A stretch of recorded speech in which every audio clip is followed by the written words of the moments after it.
ายดีและสวัสดีครับแม่พี่น้องยินดีต้อนรับเข้าสู่ซองคำแพงบ่าวเหล่าเนื้ออีกคือเก่าคือเดิมเนาะพี่น้องวันนี้มาพบมาพอกับพี่น้อง FC เฮาอยู่ในไฮในสวนเนาะพี่น้องเพราะว่าเฮาไปย่ามสวนเนี่ยบังเอิญไปพออันพูดงองเนาะพี่น้องเฮาก็สิได้เก็บมาเป็นอาหารในมื้อแรงเนาะพี่น้องเพราะว่าช่วงนี้พืชพันธุ์ธัญญาหารกำลังคงดอกออกใบกำลังเขียวงามเลยพี่น้องเอาเป็นว่าสิเป็นจังไดนั้นเฮาคอยไปเบิ่งนำกันเลยเนาะพี่น้องเอาเนาะพี่น้องตอนนี้เฮาก็ได้มาฮอดอยู่ในจุดที่ว่ามันมีผักกูดงองที่ว่าเฮาสิเก็บเนาะพี่น้องแต่ว่าบ่ฮู้ภาษาทางฝั่งไทยเขาเอิ้นว่าอิหยังก็บ่ฮู้คือกันเนาะพี่น้องแต่ว่าอยู่ในฝั่งลาวเฮาพี่น้องเฮาเอิ้นว่าผักกูดงองเนาะพี่น้องลักษณะมันก็สิประมาณนี้แหละพี่น้องเป็นเครือเนาะลักษณะเป็นเครือเป็นงองผมก็สิไปเลาะซอกเก็บเนาะพี่น้องเก็บไปเทื่อละเล็กเทื่อละน้อยพอให้ได้เฮ็ดกินมื้อแลงเนาะเอาสามารถเอาไปเฮ็ดแกงเนาะพี่น้องเฮ็ดใส่แกงก็ได้เฮ็ดนึ่งแล้วก็ซุปกินก็ได้คือกันเนาะพี่น้องลักษณะมันก็สิน้อยๆประมาณนี้แหละเอากาสิค่อยย่างเลาะไปซอกไปเก็บเทื่อละเล็กเทื่อละน้อยเนาะให้มันพอกินภายในมื้อแลงเพราะว่าบ่ได้กินอาหารแบบขึ้นบ้านเฮาโดน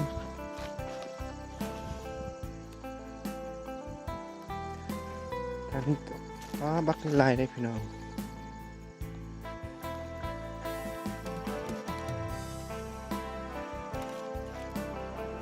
มันสิเป็นลักษณะมันเป็นเครือเนาะพี่น้องเป็นเครือบ่ยาวปานใดเนาะพี่น้องครับมันขึ้นอยู่ในตามไร่ตามสวนบอนที่ว่าเฮาทางจูดเนาะปลูกพืชพันธุ์ธัญญาหารปลูกข้าวโพดมันก็สิออกอยู่ตามนั้นเนาะพี่น้องเราก็สิได้เลือกเอาต้นที่ว่ามันมียอดอ่อนงามๆเนาะพี่น้องต้นที่ว่ามันแก่เฮาก็บ่เอาเนาะเพราะว่ามันบ่สามารถกินได้อยู่แต่ว่ามันหยาบพี่น้อง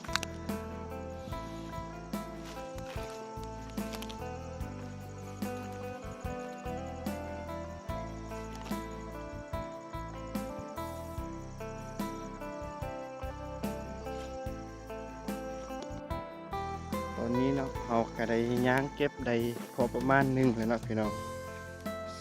ซ้ำนี้แหละเฮาก็สิได้ไปเลาะซอกอยู่ในสวนของเฮาเนาะพี่น้องทางใดมีเฮาก็เก็บไปเทื่อละเล็กเทื่อละน้อยเนาะเก็บไปประมาณนึงมันก็น่าสิได้อยู่เนาะพี่น้องเพราะว่าเห็นออกหลายกำลังตรงนี้ก็งาม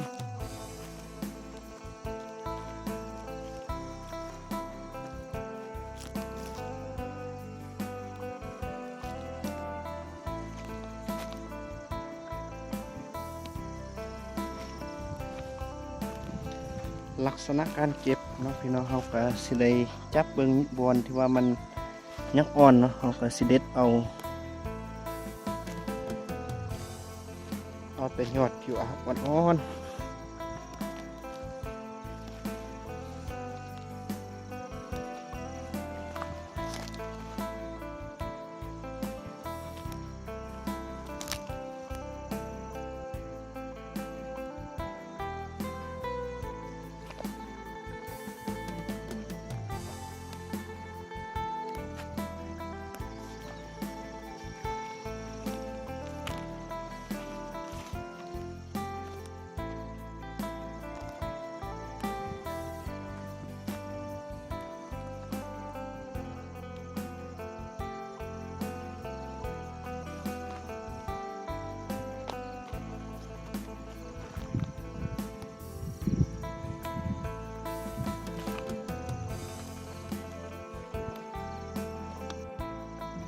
ป้าพี่น้องเดี๋ยวนี้เฮาสิให้พี่น้อง FC เฮาได้เบิ่งลักษณะลำต้นของมันเนาะพี่น้องก็สิประมาณนี้เลยมันสิออกเป็น เป็นเครือเป็นซุ่มเนาะพี่น้องออกคนเดียวก็บางต้นก็สิออกอยู่ประมาณ 4-5 ต้นออกอยู่บนเดียวกันบางต้นมันก็ออกต้นเดียวนะบอนที่ว่ากอมันใหญ่มันก็สิพวงออกลายนี้คืออันนี้มันก็ลักษณะมันก็สิประมาณนี้แหละพี่น้องเครือยาวๆเอาพี่น้องตอนนี้เฮาก็ได้ยางเลาะเก็บก็ได้ประมาณนี้แหละพี่น้องเฮาก็สิยางเลาะซอกอีกเนาะพี่น้องเพราะว่ามันยังบ่พอกินเทื่อคันว่ามันพอกินแล้วเฮาก็จึงได้เซาเมื่อบานเมื่อเฮือนนะพี่น้อง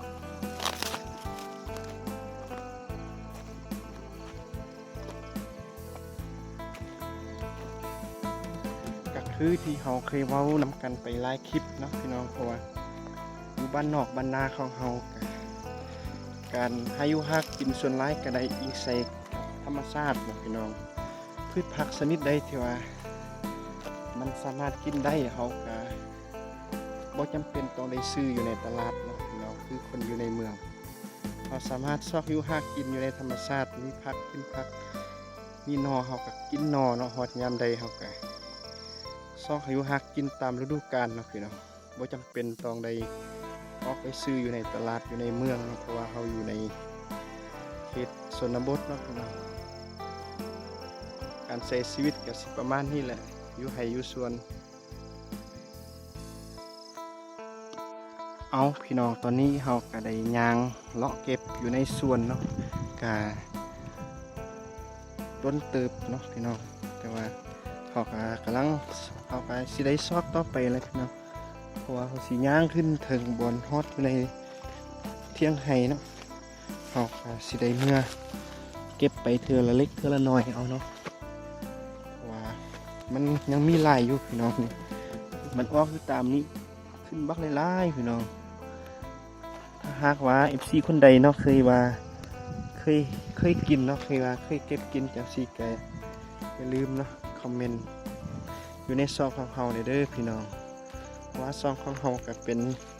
ซองที่ว่านำเสนอเกี่ยวกับการดำรงชีวิตอยู่ในเขตชนบทของลาวเฮานี่แหละพี่น้องอยู่ในทางภาคเหนือนะการหาอยู่หากินกะ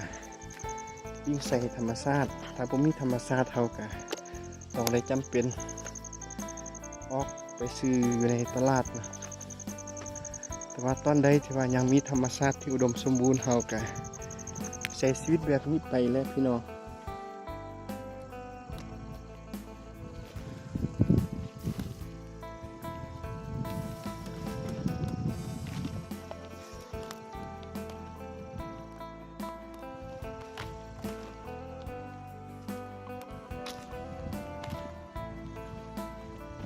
ยามนี้มันเป็นช่วงฤดูฝนนะมันก็เริ่มมีผักมีอย่างให้เฮากินล้างออกหลาย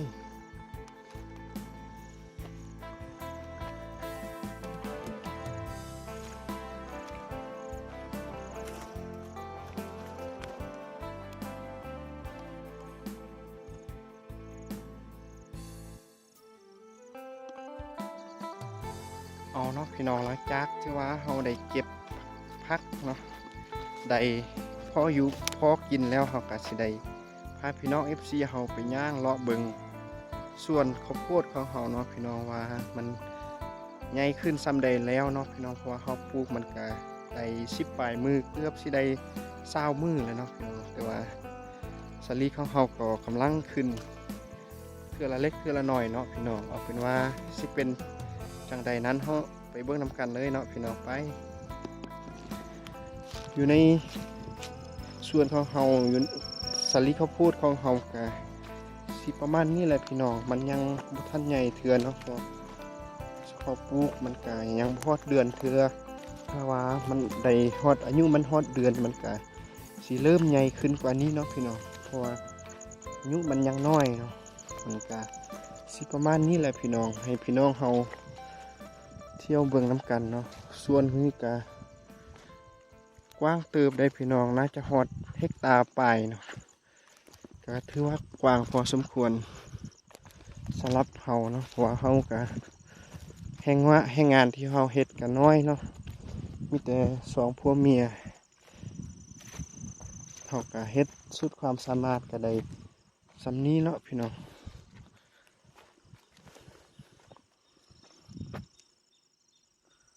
ทางพุ่นก็คือตะเวนกำลังสิตกดินเนาะพี่น้องในค่อยคำลงแรงฝากพุ่นด่านไกลๆพุ่นเฮาก็เห็นมีฝนตกเนาะฝนฝอยอยู่ฟ้านั่นนะ